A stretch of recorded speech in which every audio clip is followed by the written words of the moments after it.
सरासर झूठ है। धर्म के आधार पर तो बीजेपी कानून बना रही है। हम कभी धर्म के आधार पर कोई रिजर्वेशन कॉन्स्टिट्यूंट असेंबली के मेंबर भी नहीं दिए और जो ड्राफ्टिंग कमेटी के चेयरमैन और बाबा साहब अम्बेडकर ने भी ये कहा भी नहीं कहा।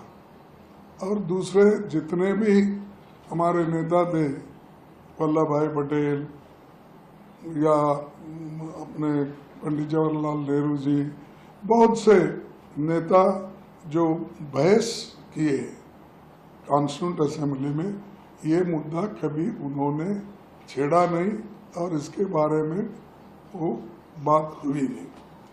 लेकिन ये खामोखा इन्होंने आज ये मुद्दा उठाकर अपने करप्शन केसेस को ये गवर्नमेंट छुपाना चाहती है। ये जो जुडिशरी में बहुत बड़ा करप्शन हुआ और इससे पहले भी जो सरकार में बहुत से करप्शन हो गए, ये मुद्दे अपोजिशन पार्टी उठाना नहीं, इसीलिए उन्होंने ये आधार समझ के उन्होंने कि मुसलमानों को रिजर्वेशन दे रहे, फलाना दे रहे। ये हमारे कांग्रेस पार्टी में या इससे पहले चाहे कोई भी पार्टी हो कर्नाटक में, या कांग्रेस हो या बीजेपी हो या जेडीएस हो या जेडीयू हो, इन्होंने सब मिलके उस वक्त के रिजर्वेशन को एक्सेप्ट किया। जो रिजर्वेशन 94 में शुरू हुआ, तब से लेकर अब तक वो रिजर्वेशन है।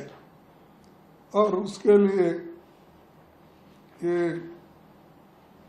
एस.एम. कृष्णा के ज़माने में भी था, मोइली के ज़माने में था, फिर उससे पहले देवेगौड़ा के ज़माने में भी था, फिर उसी साथ जो जे.एच. पटेल थे, और उसके बाद में फिर जितने भी अपने बीजेपी के भी नेता लोग जो थे, येडियुरप्पा था और शेट्टार था और सदानंद गौड़ा थे, ये सब ने वैसा ही कंटिन्यू करे।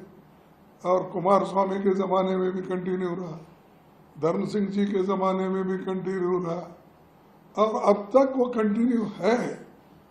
लेकिन उनको क्या दर्द है, तो एक दर्द है